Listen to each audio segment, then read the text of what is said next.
Perkenalkan, nama saya Khairani Lahmi dari jurusan Tasawuf Psikoterapi 3D dengan NIM 12210400059.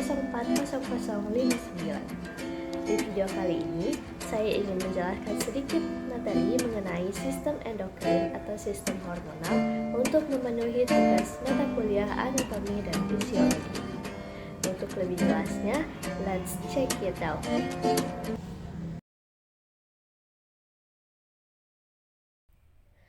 Pembahasan yang pertama mengenai pengertian sistem hormonal.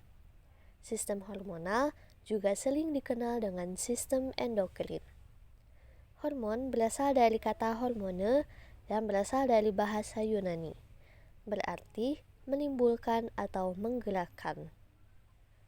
Proses hormon itu dimulai dari hormon yang dikeluarkan oleh kelenjar endokrin bila ada rangsangan atau stimulus. Hormon tersebut akan diangkut oleh darah menuju kelenjar yang sesuai. Hormon merujuk kepada zat kimia yang memicu atau menggerakkan aktivitas biologis. Hormon juga melakukan koordinasi secara kompleks dan rapi antara berbagai sel dan jaringan yang memastikan bahwa fungsi tubuh bekerja dengan seimbang. Pembahasan yang kedua mengenai fungsi hormon. Secara garis besar, fungsi hormon manusia berkaitan dengan pertumbuhan dan perkembangan tubuh, pencernaan makanan, reproduksi dan fungsi seksual, penyerapan gizi, fungsi kognitif, kinerja organ jantung, dan siklus tidur. Pembahasan yang ketiga mengenai ciri-ciri hormon. Ciri-ciri hormon yang pertama disekresikan oleh satu atau sekelompok sel. Yang kedua, menimbulkan efek pada konsentrasi yang sangat rendah. Yang ketiga, ditransportasikan ke sasaran yang jauh. Yang keempat, dibantu oleh darah untuk membawa menuju sel sasaran target. Dan yang kelima, karakteristik hormon sulit untuk diperhatikan. Pembahasan yang keempat mengenai jenis-jenis kelenjar hormon. Kelenjar hormon dilihat dari aktivitasnya terbagi 3. Yang pertama, kelenjar sepanjang hayat. Contohnya, hormon metabolisme. Yang kedua, kelenjar yang bekerja dari waktu tertentu. Contohnya, hormon kelamin. Yang ketiga, kelenjar yang bekerja hanya sampai waktu tertentu. Contohnya, kelenjar timus. Dilihat dari lokasinya, kelenjar hormon terbagi menjadi 8. Yang pertama, kelenjar hipofisis.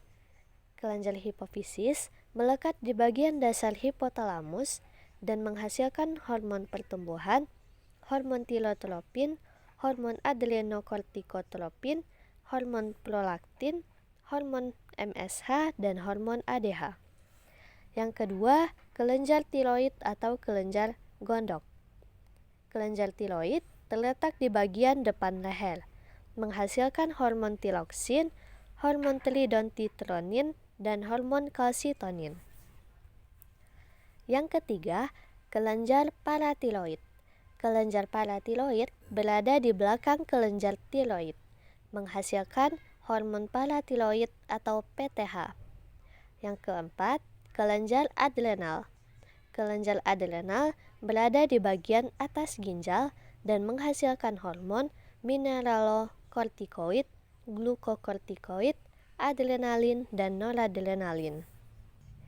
Yang kelima, kelenjar timus. Kelenjar timus berada di sekitar trakea. Yang keenam, kelenjar pinealis. Kelenjar pinealis terletak di dekat pusat otak dan menghasilkan hormon melatonin. Yang ketujuh, kelenjar pankreas. Kelenjar pankreas terletak di bagian sistem pencernaan manusia dan menghasilkan insulin. Yang kedelapan, kelenjar gonad atau kelenjar kelamin. Terletak pada kelamin wanita dan pria dan menghasilkan hormon testosteron pada laki-laki dan menghasilkan hormon progesteron dan estrogen bagi perempuan. Pembahasan yang kelima mengenai kelainan akibat ketidakseimbangan hormon. Pada hormon hipofisis terdapat beberapa kelainan. Yang pertama, dwarfisme, yaitu hiposekresi atau kekurangan hormon hipofisis. Yang kedua, gigantisme atau giantism, yaitu hipersekresi atau kelebihan hormon hipofisis.